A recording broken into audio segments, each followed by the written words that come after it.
Hello friends and family, my name is Daniel Burrell and welcome to Diary of a Manic. Today's topic is going to be Asperger syndrome, and I'm very excited about this video because not only have I been waiting like probably 2 months to do it, but also I get to put a lot of personal experience into it, having known for many years people with Asperger's, and I get to work with people with Asperger's nowadays. So, without further ado, let's get started. So, in 1944, Hans Asperger, an Austrian, I almost said Australian, an Austrian pediatrician, noticed some odd behaviors in some of the children he was attending to. He noticed they lacked nonverbal communication skills, as in they didn't really recognize facial expressions, and if you gave them a thumbs up they didn't know what that meant, or if you went like that they didn't know what it meant. So so autism at this point was already prevalent. People knew about autism in the medical world, but they didn't know that autism was a sliding scale. They didn't have the spectrum that we do today. Because on the autism spectrum we have autism, we also have PDD, Asperger's, and we have a few others. I'm just going to stick to Asperger's today because I already did my autism video. So, yeah, he noticed that they just lacked nonverbal communication skills. They had limited communication skills as it was. They were normally functioning other than that, but not... But yeah, they just had some odd behaviors.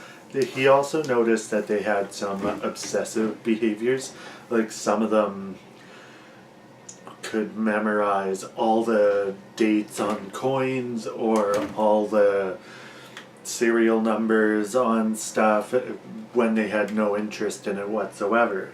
So these are some of the characteristics of Asperger's.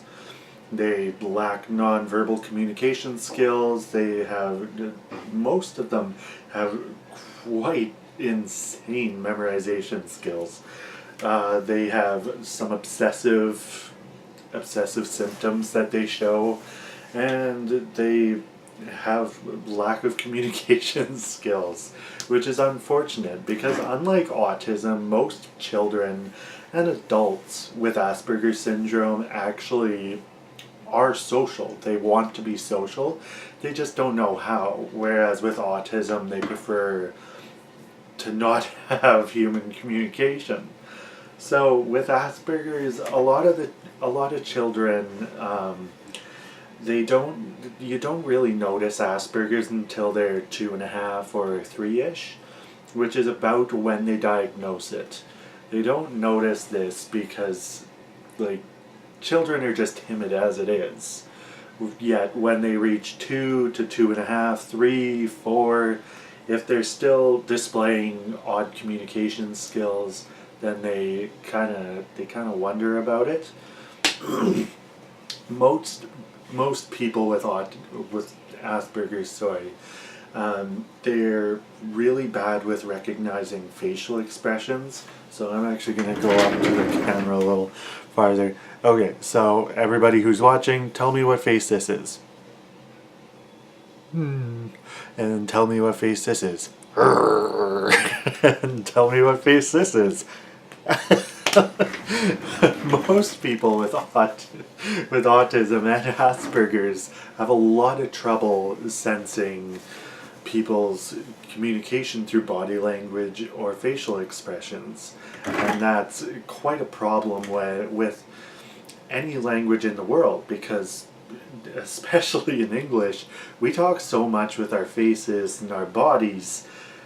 Especially me, like I wave my hands around like a frickin' Italian person. We talk so much with our bodies that it really limits their communication skills a great deal, just because they don't understand those communication skills. They're also very literal, so if you said, "Hey, what's up?" to someone with Asperger's, they might say, "The ceiling," because that's what's up, and they wouldn't say it sarcastically.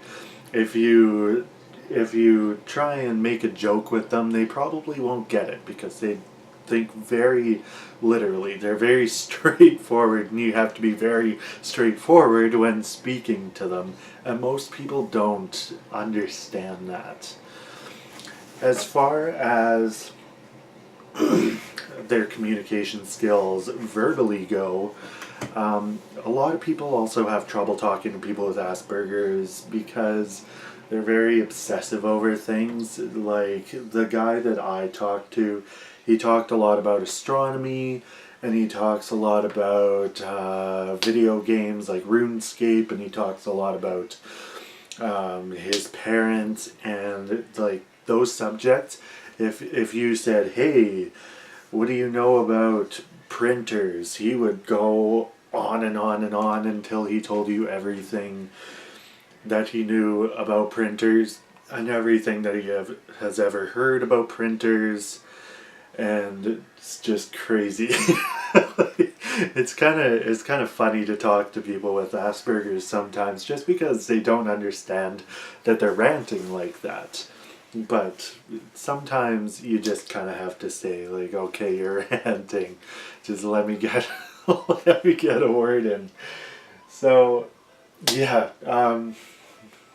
that's Asperger's. I'm working with that guy. I'm not working with him right now. Hopefully I'll be back working with him soon, because he's really awesome.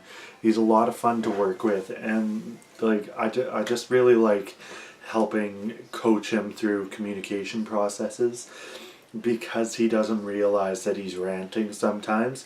You just gotta cut him off and say, okay, let's just take 5 seconds to breathe, because you're ranting. and he'll understand that, and he'll say, oh, I'm sorry, I didn't realize I was ranting. And that's all it takes.